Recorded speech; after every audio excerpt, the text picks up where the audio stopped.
Hello, and welcome to another episode of The Novel Brain with Dr. E. So, today I want to talk to you about the chemicals in your brain and how that is critical to your health in the times of the coronavirus. So, let's just get into it.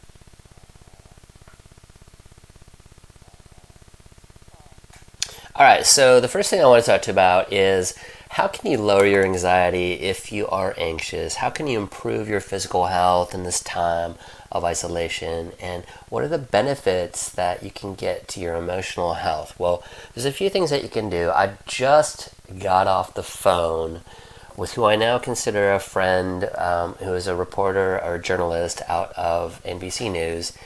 And we did a quick interview on dancing. And so dancing happens to be something that has been proven in a longitudinal study led by the Albert Einstein College of Medicine in New York, and it was released back in 2003, but this was conducted longitudinally over 21 years, and the conclusion was that dancing frequently had a 76% reduced risk for dementia on citizens 75 years and older. So wonderful, right?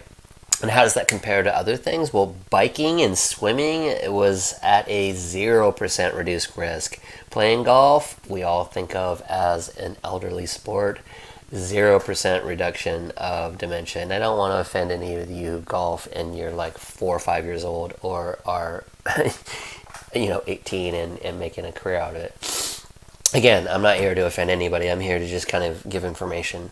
The truth is that dancing has this ability to improve muscle memory, slow down aging.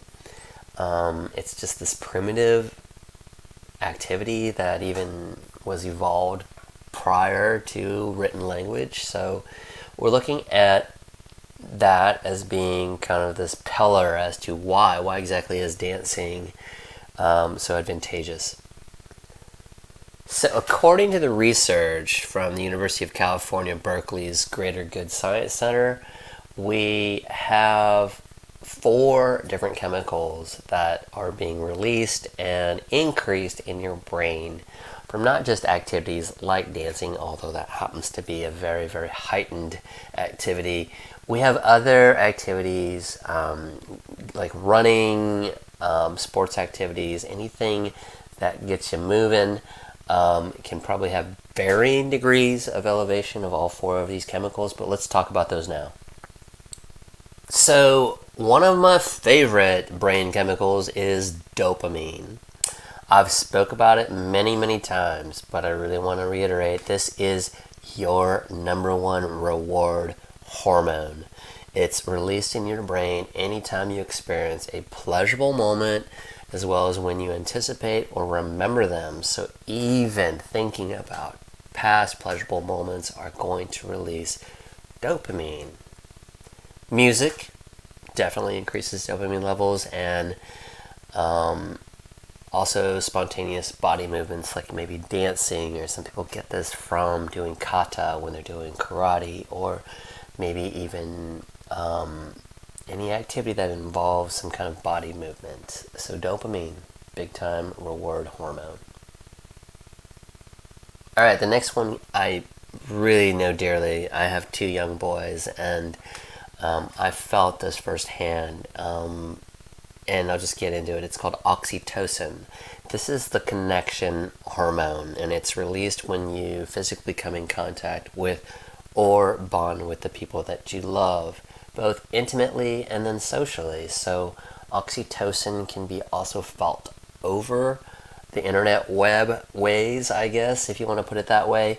So we're connecting in different ways, but you can still potentially get that connection hormone moving and elevated due to maybe some kind of great conversation that you had on Zoom. Alright, the next chemical I want to talk about is serotonin, and we all know serotonin probably from a well-known series of drugs called the SSRIs, the selective serotonin reuptake inhibitors. So these allow us to feel emotional contentment and ease, and particularly with anxiety and depression. So those are what you'll see. A lot of people with those diagnoses of major depression or anxiety disorders are given SSRIs to counter the symptoms. Physical activity and exercise also releases serotonin. Now, SSRIs happen to, as the drug name says, keep them from reuptaking into the brain so that they keep the serotonin in your brain longer. Now, adequate serotonin levels have been shown to prevent both anxiety and depression. They've also been shown to improve your sleep and slow the aging process in the brain. So if you have difficulty sleeping because of your anxiety and depression, it's very likely that that's the case, especially in the time of the coronavirus. You may be somebody who may need to see a professional if, in fact, an SSRI is something that you could benefit from. However, look, physical activity can also increase serotonin, so why not try that first, right? Why not try to improve your sleep and reduce anxiety and depression, also with the benefit of slowing down the aging process in your brain by simply exercising. Alright, so the last chemical in the brain I want to talk about are called endorphins, and these are the pain relief hormones produced by the nervous system that cope with discomfort during physical activity, pain, or undue stress. Endorphins have a number of physiologic functions as well, so one of those is the feelings of pleasure. So these are released by not only exercise, I think some people have referred to the runner's brain or the runner's high, as well as other activities like meditation, where you feel like you might be in some state of nirvana. Eating chocolate, I know this one works for me in big ways, so hey, if you know me and you want to send me some chocolate in the times of isolation, please do. I'll provide you my address via DM. Also having sex, so this is another area where endorphins can be highly released, and therefore this is a trigger, some kind of euphoric feeling in the body. It's very similar to dopamine, but the charge happens to be something that is felt very, very quickly.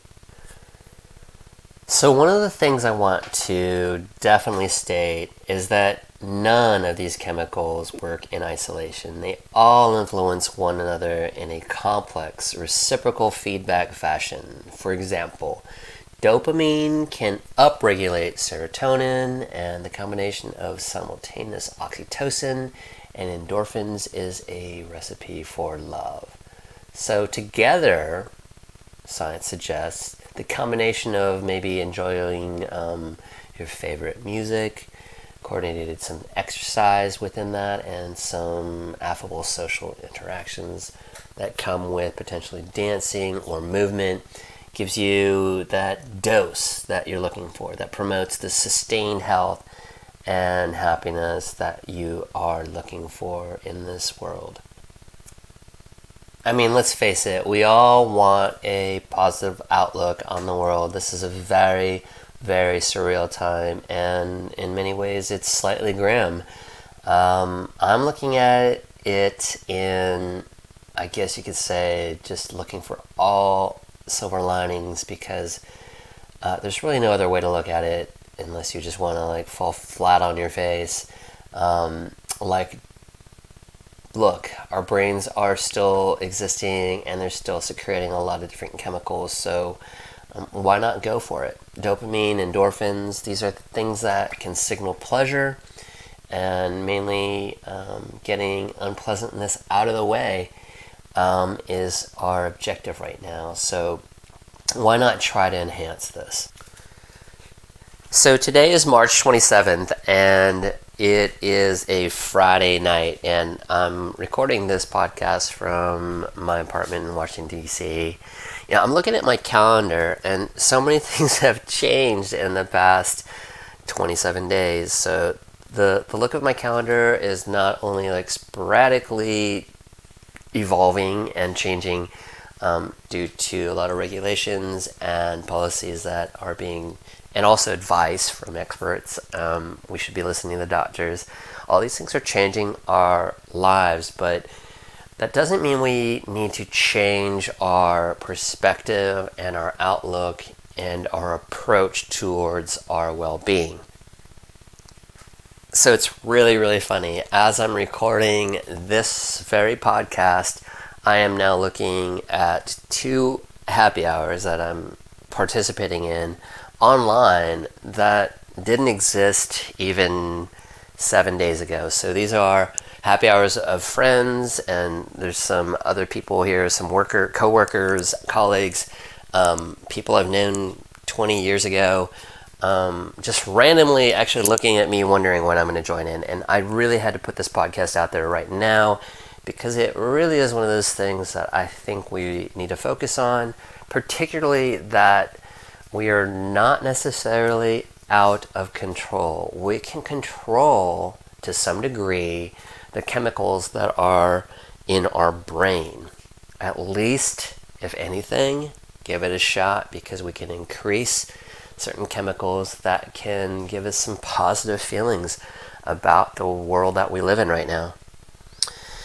And as I mentioned earlier, about 10 days ago, I was about ready to go into self-quarantine and isolation, and I think I actually took the dive, if I'm looking at my calendar correctly, right there at about the 13th of March, which in many ways is pretty late.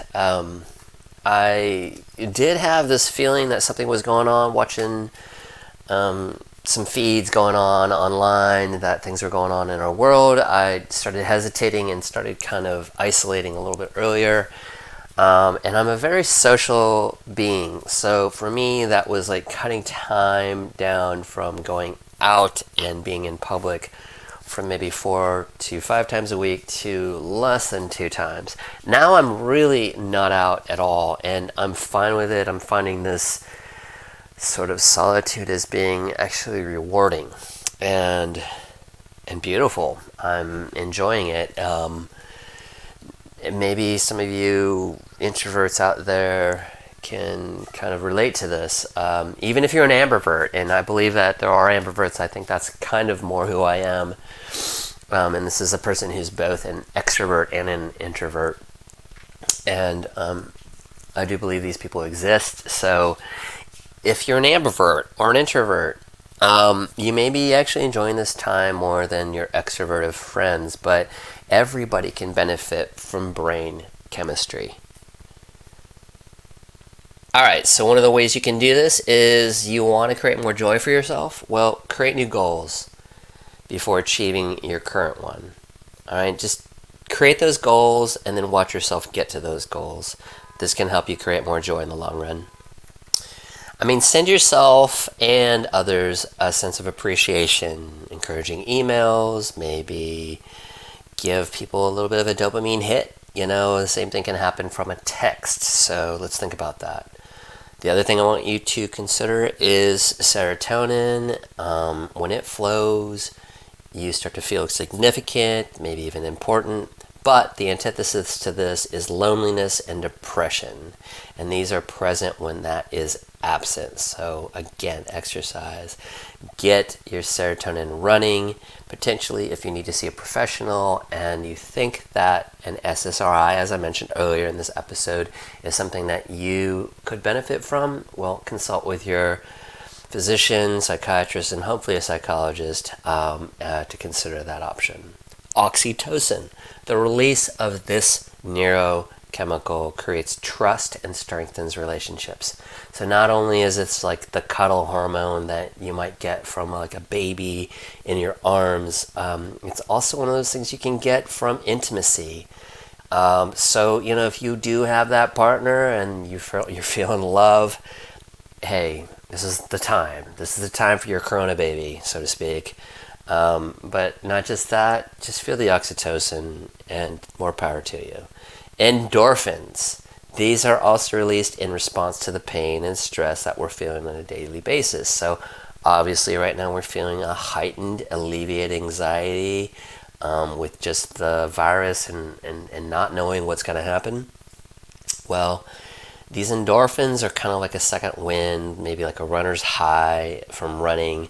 And this is kind of similar to morphine. It acts as an analgesic, kind of a sedative, diminishing your perception of pain. So we do want heightened and elevated endorphins in our body. I just want us to kind of hack the brain chemicals in our brain. I want us to think about what it is that we can do to get to our optimal self in this difficult time.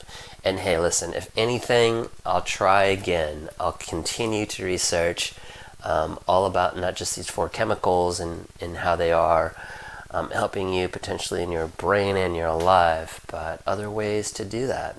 And I'm going to do that next on the novel Brain with Dr. E. I hope you've had a good one.